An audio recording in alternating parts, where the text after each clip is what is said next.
गांव के बाहरी इलाके में एक पुराना खंडहर था जिसे सभी ने डरावना मान लिया था। लोग कहते थे कि उस खंडहर में एक आत्मा बसी हुई है जो रात के समय निकलकर गांव के लोगों को परेशान करती है। लेकिन एक रात एक आदमी ने उस खंडहर की ओर जाने का निश्चय किया। उसका नाम था अर्जुन और वह एक साहसी युवा था जिसे खतरों से खेलने का शौक था। अर्जुन ने सुना था कि खंडहर में एक रहस्य है जिसे केवल वही जानता था। वह एक रात चांद की रोशनी में उस खंडहर की ओर बढ़ा। अंधेरा गहरा था और हवा में अजीब सी सिहरन थी। खंडहर के पास पहुंचते ही अर्जुन ने महसूस किया कि कुछ गड़बड़ है। उसे लगा जैसे किसी ने उसे घूर रहा हो। खंडहर के अंदर जाने पर अर्जुन ने देखा कि दीवारों पर अजीब से चित्र बनाए गए थे। वह चित्र इंसानों के चेहरों के थे जो डर और दर्द से भरे हुए थे। अचानक उसने एक जोर की आवाज सुनी, जैसे कोई उसे बुला रहा हो। अर्जुन ने अपनी हिम्मत जुटाई और आवाज की ओर बढ़ा। वह एक बड़े कमरे में पहुंचा जहां एक पुरानी किताब पड़ी हुई थी। किताब के पन्ने पलटते ही उसे एक पुरानी कहानी मिली। कहानी एक व्यक्ति की थी जिसने अंधेरे में एक खतरनाक जादू को सीखने की कोशिश की थी। इस जादू ने उसे एक आत्मा में बदल दिया था जो हर रात इस खंडहर में घूमती थी। अर्जुन ने महसूस किया कि यह आत्मा उसी की है। तभी अचानक कमरे का दरवाजा बंद हो गया। अर्जुन ने सोचा कि वह अब फंस गया है। उसने दरवाजे को खींचने की कोशिश की लेकिन वह खुला नहीं। उसकी धड़कन तेज हो गई। वह एक कोने में जा छिपा और चुपचाप सुनने लगा। कमरे में एक धीमी सी आवाज गूंजने लगी, क्यों आए हो तुम यहाँ? अर्जुन ने डरते डरते जवाब दिया, मैं सच जानने आया हूँ।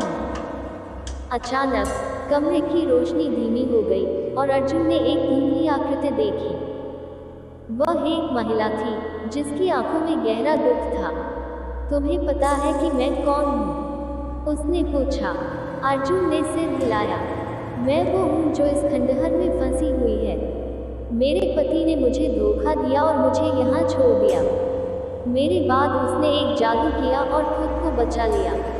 अब मैं इस खंडहर की आत्मा हूँ। अर्जुन को उस महिला की कहानी सुनकर दया आई।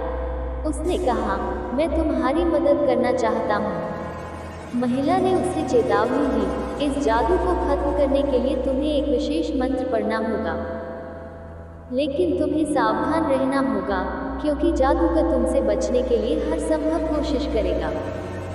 अर्जुन ने हिम्मत जुटाई और मंत्र को पढ़ने की तैयारी की, लेकिन जैसे ही उसने मंत्र पढ़ना शुरू किया, कमरे में अंधेरा छाने लगा। दीवारों पर चित्र जीवित हो उठे और अर्जुन को डराने लगे। अर्जुन ने घबराकर मंत्र पढ़ना जारी रखा। उसकी आवाज तेजी से बढ़ने लगी। तभी एक तेज हलचल हुई। जादूगर ने अर्जुन को रोकने की कोशिश की। अर्जुन ने जोर से मंत्र का उच्चारण किया और अचानक कमरे में एक चमकदार रोशनी फैल गई। जादूगर की शक्ति कमजोर पड़ने लगी और महिला की आत्मा को आज़ादी मिल गई। धन्यवाद, उसने कहा, तुमने मुझे इस दुख से मुक्ति दिलाई। अब मैं अंत में शांति से जा सकती हूँ। महिला की आत्मा धीरे धीरे गायब हो गई और खंडहर की दीवारें शांत हो गईं।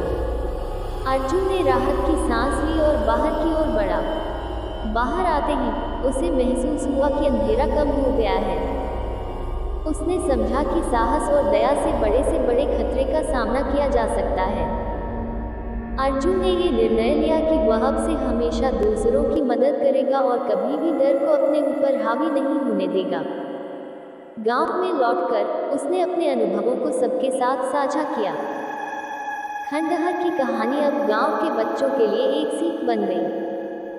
अर्जुन ने समझा कि असली साहस केवल खतरों का सामना करना नहीं है, बल्कि दूसरों के लिए खड़े होना और उनकी मदद करना भी है। इस तरह अर्जुन की साहसिकता ने न केवल एक आत्मा को मुक्त किया, बल्कि गांव के लोगों को भी एक नई सीख दी कि डर के आगे बढ़ने से क्या हासिल हो सकता है। अंधेरी रात का ये रहस्य अब सबके लिए एक प्रेरणा बन चुका था।